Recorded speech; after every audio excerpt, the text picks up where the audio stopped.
for coming to Lunch and Learn to hear Vratka's amazing story.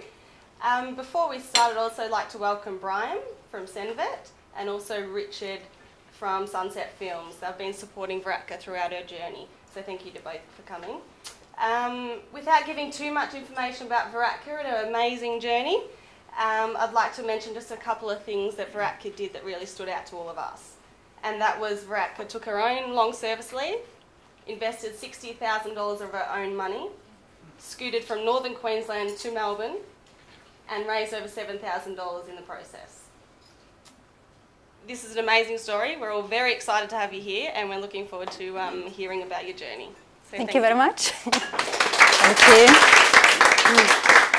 So, thank you for having me here, and thanks for coming and letting me to present my experience and my story. Before I start, I'm very excited about speaking to you, but you know, obviously public speaking is a bit of kind of fear stuff. So I'm just having the test. So do you think I'm nervous? I think I am a little bit, so please bear with me, and I just do my best to present my experience and my journey to you. So Scootering the Nation for the Next Generation was my fundraising journey on a push scooter from North Queensland down to Melbourne, as probably most of you know. We had official start on the 1st of July 2010, and I started scootering on the 2nd of July from Port Douglas. I just have chosen Laura because it's a beautiful little town inland, and because we just wanted to meet some Aboriginal community there and just to understand a little bit about Outback and Australia. So yeah, we went to Laura. So on the 2nd of July, I kicked off in Port Douglas and started scootering down to Melbourne, which took me nearly 5 months. I planned for 5 months, but I finished my scootering a little bit over 4 months. I think it was 4.5 months I was on the road. And yeah, the kilometers I've made on my journey was over 4,000. So that was...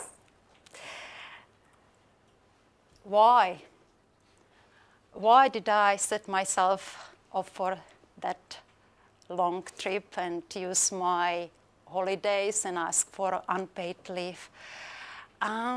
Since I was a little child, I really felt uneasy about children suffering, about especially hungry children, because I didn't understand why this world is so unfair, why we have so much, and you know, some kids are just simply hungry. It really bothered me, as I say, as a little child. And then I came to Australia and I saved some money and I started traveling, and yeah, seeing it on your own eyes is just even more heartbreaking, and you just feel, oh, I want to do something. While I was, for instance, in India, I was trying to share my money with people there. I was just trying to pay for food to some people or spend some money on education for some families. But I felt like it's not enough. I won't just save you all. So I was just thinking, okay, what else I can do? And then the plan hit off in my head. Yes, I no longer wanted to talk about it, but doing something. Why have I chosen scooter? When I came to Australia 16 years ago, I did not have money. I just came with one luggage and $100. And all I had was a homemade scooter, something similar like that, but it was really, you know, homemade, which my ex-husband gave me to ride.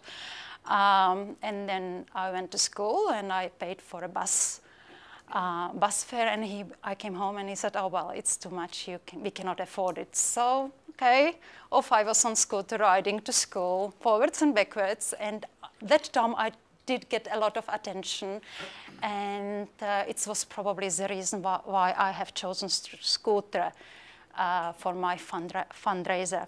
Also, Peter, my ex-husband, who is my excellent friend, in prison because he moved back to Czech Republic because it's his home and he feels that it's the right thing to do.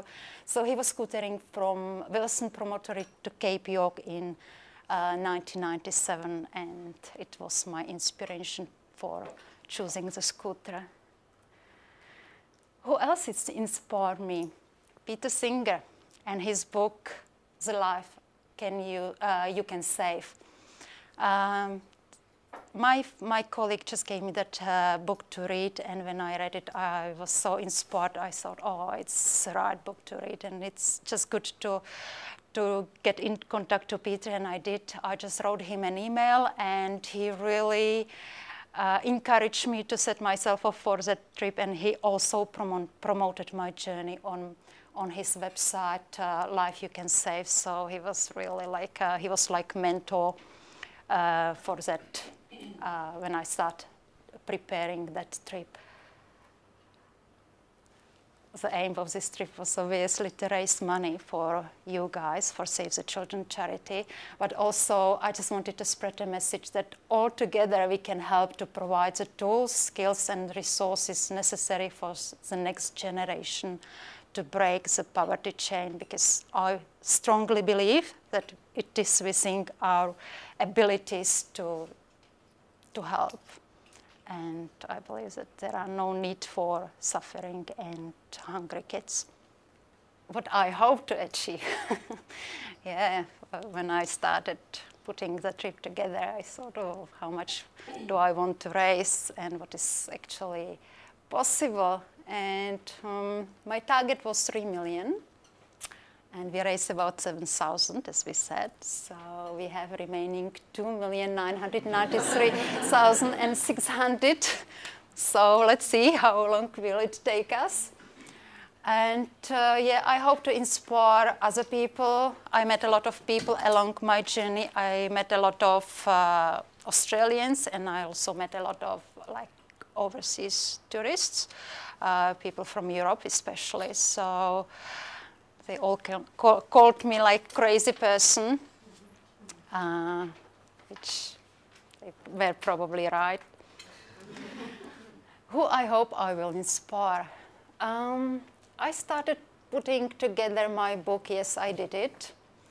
I started writing it, and when I finish the book, I hope it will get published and it will get sold, and I hope to inspire other people for doing the same. Fact about the trip. So, my scooter wore 2 pairs of shoes. Oh, I wore 2 pairs of shoes.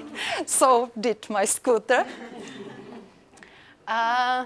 It's funny because I bought a new pair of shoes from brand new, and then I bought 1 pair in the op shop for $5, and the one for $5 was the best one. So mostly I managed with the shoes from the op shop. The flat tires. I did experience a lot of them. I had a great technical support, Peter Payton, who really, I kept him busy. Yeah, he was repairing and repairing, especially in Queensland. About my weight, it was very interesting because I lost a lot of weight in first 2 months, and then, as I said, my body was returning and I was building muscles. And when I came back from that journey, I couldn't wear my jeans. The clothes I was wearing, it was just, my muscles were so big that it was too small. So I had to wait another two weeks when it went back to kind of normal. Yeah, I was eating a lot of chocolate. I think I ate about 15 kilos. It was chocolate. And I bumped into about 60 snakes on the journey and ran about over 2 brown snakes. So it was a bit scary experience. One of them, I don't know if you have seen the picture. This one is not deadly, this is a carpet snake. But those little ones, those brown snakes, are black snakes.